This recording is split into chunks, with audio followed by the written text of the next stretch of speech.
मित्रांनो, आपण सध्या आहोत मानगडच्या पायथ्याशी असलेल्या एकविरा देवीच्या मंदिरापाशी. आणि या मंदिराबाहेर काही वीरगळ कोरलेले आहेत, ते तुम्हाला मी दाखवतो.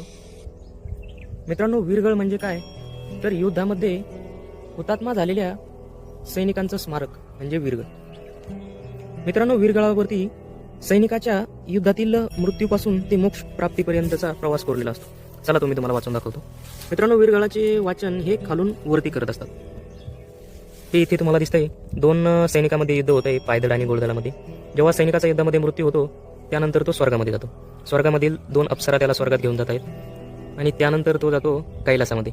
कैलासामध्ये त्याला शिवपूजा, ही पिंड दिसते महादेवाची, शिवपूजा करण्याची संधी मिळते आणि त्यानंतर मिळतो त्याला मोक्ष. आम्ही जातो जातो आमुच्या गावा, आमुचा